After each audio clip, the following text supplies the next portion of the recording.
Amamélène avait une sœur et, toutes les fois qu'elle mettait au monde un garçon, il le tuait.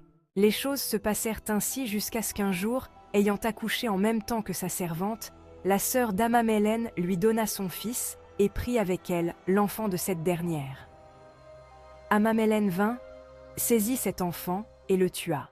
Le fils de la femme libre resta chez la servante. Il grandit et devint homme. Il s'appelait Élias. Il n'est rien qu'Amamélène, qui n'était pas dupe de la supercherie, ne tenta pour attirer Élias dans un piège et le tuer. Mais le garçon était plus rusé que lui, et il ne put accomplir ses projets de meurtre. Un jour, Élias se rendit chez Amamélène. Il avait très soif, et Amamélène tenait secret le lieu où l'on trouvait de l'eau dans la montagne. Le sol de la montagne était de roches dures et ne conservait pas l'empreinte des pieds. Amamélène allait la nuit avec ses serviteurs faire boire les troupeaux et rentrait pendant que tout le monde dormait encore.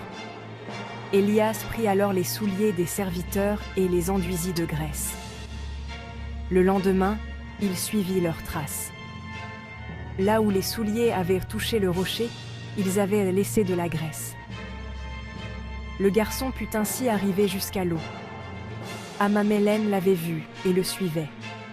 Au moment où Élias, penché au-dessus de l'eau, s'apprêtait à boire, il aperçut l'image d'Amamélène qui tirait son sabre et allait l'en frapper sur la nuque.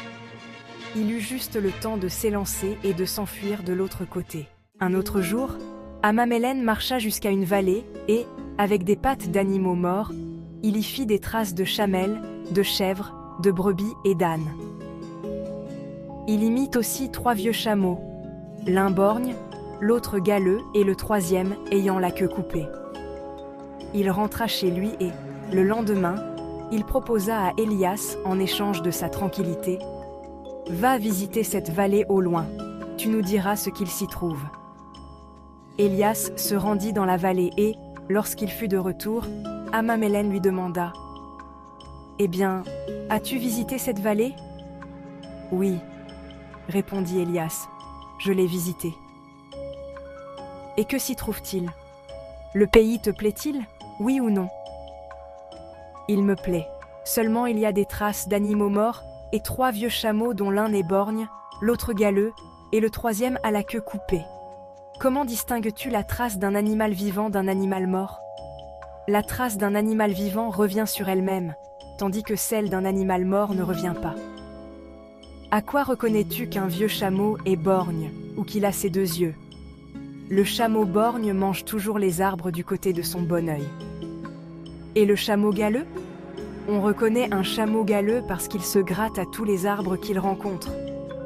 Et qu'est-ce qui te fait distinguer un chameau dont la queue est coupée de celui qui a sa queue? Lorsqu'un chameau qui n'a pas de queue vient à fianter, les crottes restent en tas, tandis que celui qui a sa queue s'en sert pour les disperser. Quelque temps plus tard, Amamélène, qui ne s'avouait pas vaincu, alla dans un certain endroit et ramassa beaucoup d'herbes dont il fit plusieurs tas.